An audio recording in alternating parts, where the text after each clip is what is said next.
各位老友記，唔好話大師唔提醒大家，亦都唔係大師喺度也語驚人。你試下靜落嚟諗下，踏入2026年呢個丙午年，成個世界嘅磁場氣氛係咪真係同以前完全唔同晒？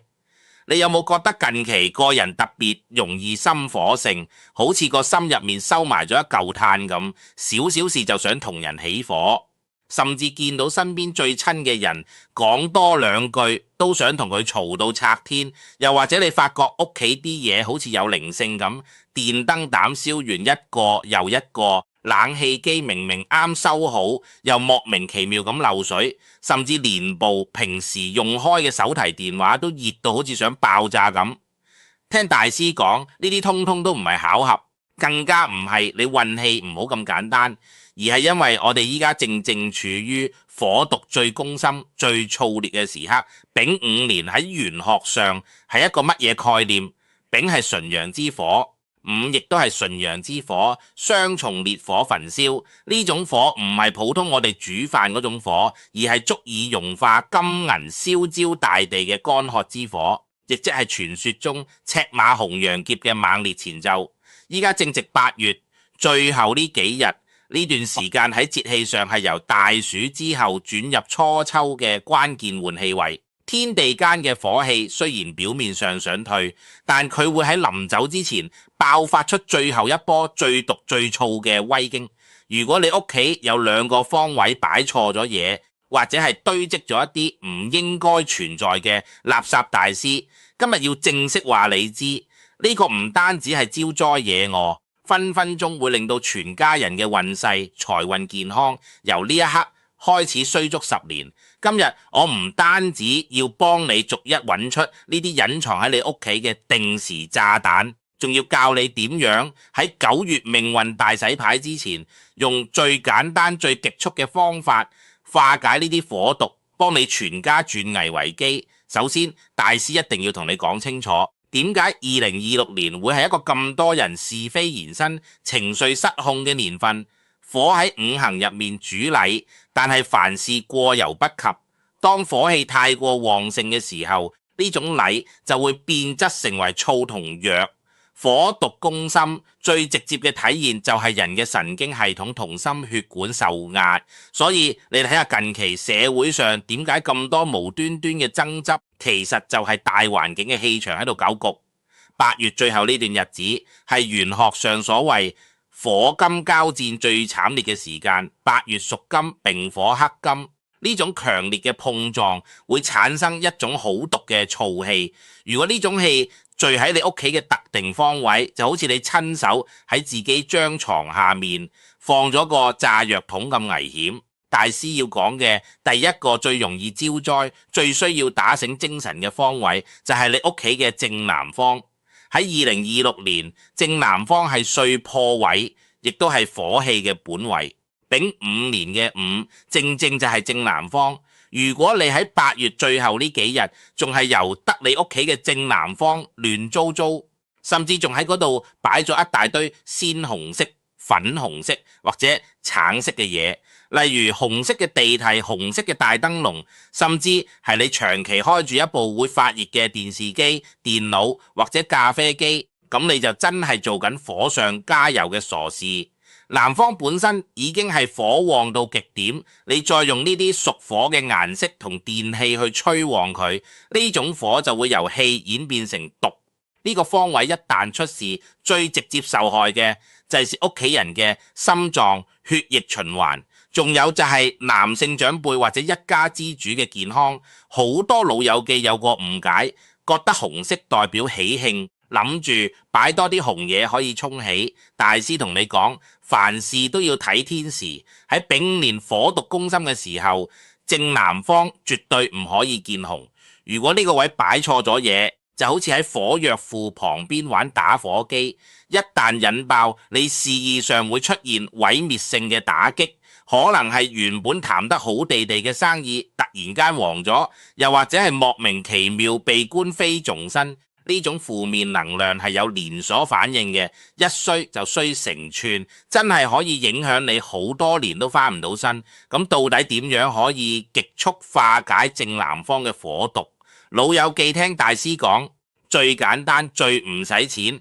亦都係最有效嘅方法，就係以水克火。但係呢度講嘅水，你千祈唔好聽錯，係叫你擺一缸金魚或者一個噴泉，因為魚會游，水會動，動則會催旺氣場。你依家要嘅係壓制而唔係催旺，你真正需要嘅係一盆淨水。你可以揾一個透明嘅大玻璃瓶，入面裝滿8分滿嘅清水，然後喺入面放6個銅錢，呢個喺玄學上叫做6字大明咒水。原理係利用金生水、水克火嘅5行循環，將正南方嗰種燥烈想傷人嘅火毒吸納入去。你要記住，呢盆水係你屋企嘅保命符，要保持清澈。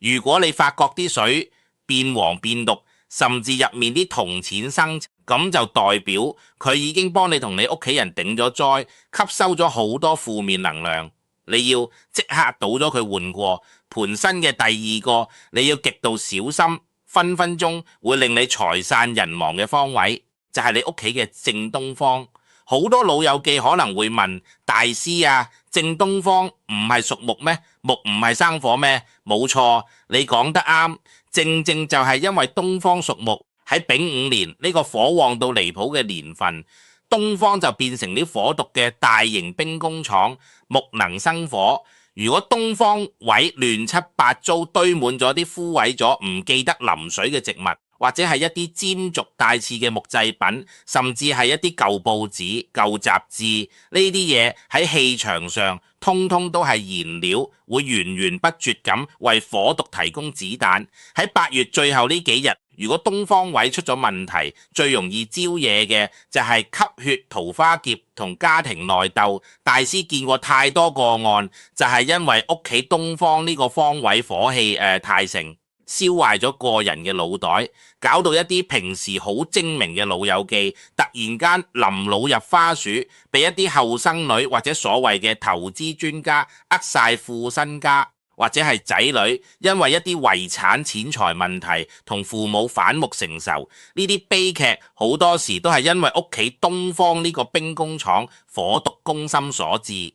特別係如果你喺正東方擺咗一樣嘢，大師一定要叫你依家即刻去抌咗佢，就係破爛嘅舊鞋，或者壞咗好耐都唔捨得整嘅舊電器。舊鞋喺玄學上代表邪氣同走下坡，而舊電器就代表火之餘毒。呢啲垃圾放喺東方，會令到全屋人嘅情緒變得好古怪，容易產生幻覺，或者係喺關鍵時刻做出啲完全錯誤嘅判斷。放錯呢樣嘢唔單止係破財咁簡單，仲會令到你一生辛苦建立嘅名譽掃地。如果唔及時化解，呢種負面磁場會喺你屋企根深蒂固，令你喺未來10年都難以翻身。因為喺九運入面，名譽就係財路，名譽一壞，貴人就會散，財路自然就斷。要化解東方嘅危機，大師再教你一招擺放深藍色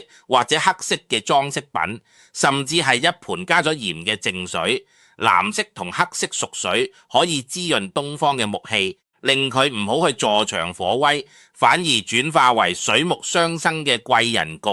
你可以考慮換一塊深藍色嘅窗簾，或者擺一個黑陶瓷嘅花瓶，記住唔好插花，就咁擺喺度。利用色彩嘅物理頻率去中和火毒。當東方位平靜落嚟，你屋企人嘅心就唔會咁燥，講嘢自然會多一分商量，少一分火藥味。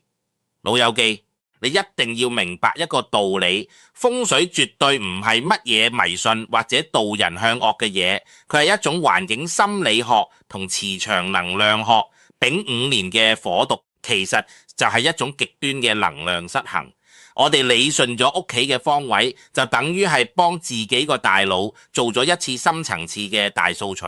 當你屋企呢2個方位清爽咗、通透咗，你個人嘅思緒就會自然而然冷靜落嚟。